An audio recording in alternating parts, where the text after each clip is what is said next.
Hallo Tassilo. Hallo Alice, sag mal, magst du eigentlich Pilze? Na klar, Sie haben mir doch bei meiner Reise durchs Wunderland geholfen. Wie bitte? Ja, weißt du denn nicht mehr?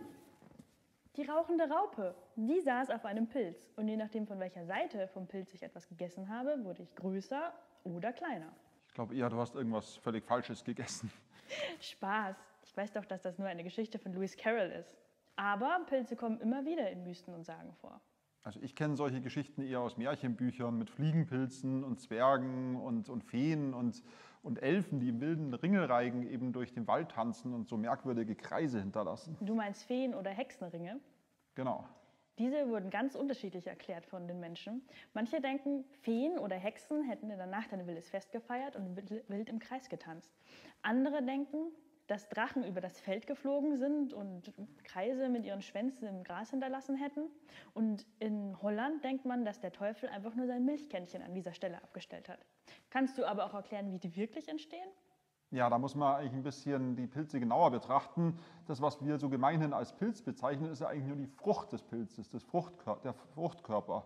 Der Pilz selber lebt als Fadengeflecht im Boden und dieses sogenannte Myzel, das breitet sich meistens kreisförmig unterirdisch im Boden aus und im Randbereich, da entstehen dann die Fruchtkörper und das erklärt, warum diese Pilze immer im Kreis wachsen und solche kreisartigen Strukturen bilden, eben Hexenringe. Ja, das war's jetzt vom Traum mit schönen Feen und Elfen. Aber Pilze kommen auch oft mit negativen Dingen assoziiert vor. Zum Beispiel in der Ukraine dachte man, dass Frauen, die mit Körben voller Pilzen aus dem Wald kommen, böse Hexen sind. Und der dunkle Ölbaumtrichterling, auch genannt Jack O'Lantern, hat seinen Namen von Kürbislaternen, denn er ist orange und kann leuchten. Ja, also Biolumineszenz, dieses biologische Leuchten, ist bei Pilzen weit verbreitet. Wir kennen über 70 Arten, die leuchten können. Und ich habe das auch selbst schon mal erlebt auf einer Forschungsreise in Neuguinea. Da war ich mit einem Froschkundler unterwegs und wir haben versucht, Baumfrösche zu sammeln. Und wenn man Baumfrösche finden will, dann muss man nachts in den Wald gehen, weil die Tiere eben nur nachts rufen. Und man hat dann eine Taschenlampe oder eine Stirnlampe dabei, der Frosch quakt, man nähert sich an den Frosch an, der Frosch bemerkt einen, man macht das Licht wieder aus, der Frosch fängt irgendwann wieder an zu quaken und man kann wieder ein paar Schritte auf den Frosch zugehen, bis er einen wieder bemerkt und so weiter und so fort. Und je näher man an den Frosch rankommt, desto länger sind die Phasen, wo das Tierchen schweigt. Und ich stand dann also eine Viertelstunde lang im Wald rum und bei absoluter Dunkelheit und plötzlich begann der ganze Wald um mich herum zu leuchten. Erst schemenhaft, verschwommen, dann immer klarer und irgendwann kam es mir vor, als würde ich durch eine Galaxie taumeln aus leuchtenden Blättern, Zweigen, Ästen, Baumstümpfen. Ja, selbst die Pilze selbst haben in so einem komisch grünlich-gelben Licht geschimmert. Also es war wirklich magisch. Und irgendwann fing dann dieser Frosch tatsächlich wieder an zu quaken. Das war mir in dem Augenblick aber völlig wurscht. Ich habe die Lampe nicht wieder angeschaltet, sondern ich habe diesen Augenblick einfach nur genossen.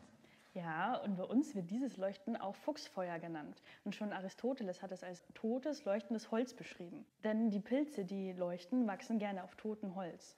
Und erst in der Mitte des 19. Jahrhunderts kamen Wissenschaftler darauf, dieses Leuchten mit Pilzen zu erklären.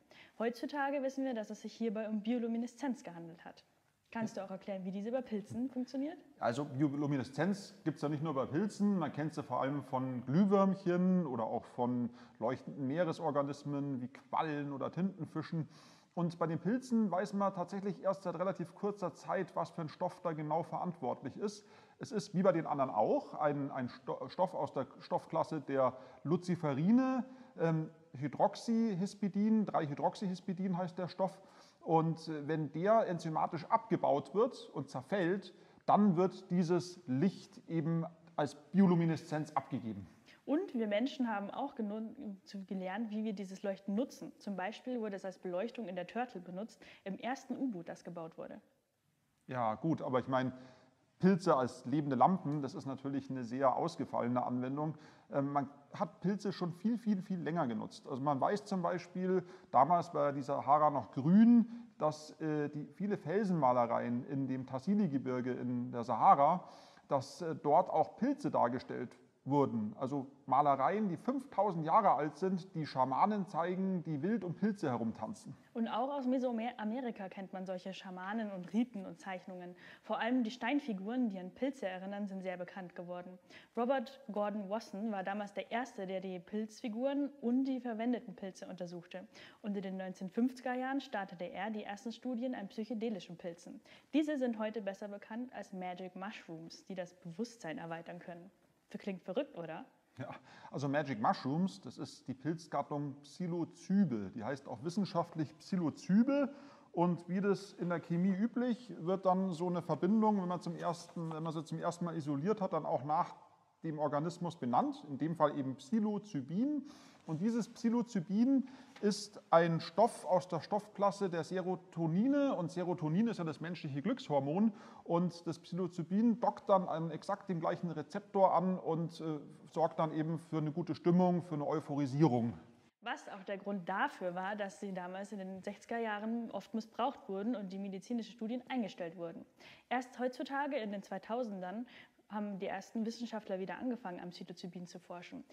Zum Beispiel in den USA haben die Wissenschaftler Psilocybin an Krebspatienten getestet, die schwer an Depressionen oder Angststörungen litten. Nach der Behandlung mit Psilocybin wiesen 80% der Teilnehmer wesentliche Besserungen ihrer. Ja, es gibt ja schon viele psychoaktive Substanzen, die therapeutisch genutzt werden. Und es ist wirklich zu hoffen, dass auch dieses Psilocybin bald seinen offiziellen Weg in die Anwendung findet. Ja, und so sehen wir, Pilze kommen nicht nur in Mythen und Sagen vor, sondern können auch von sehr großem Nutzen für die Menschheit sein. Ja, und wir hier bei Biotopia, wir hoffen, dass ihr bald wieder zuschaltet und euch dann neue Sachen anschaut, die wir hier präsentieren, über Pilze, aber auch über andere Sachen. Gut, bis zum nächsten Mal. Tschüss!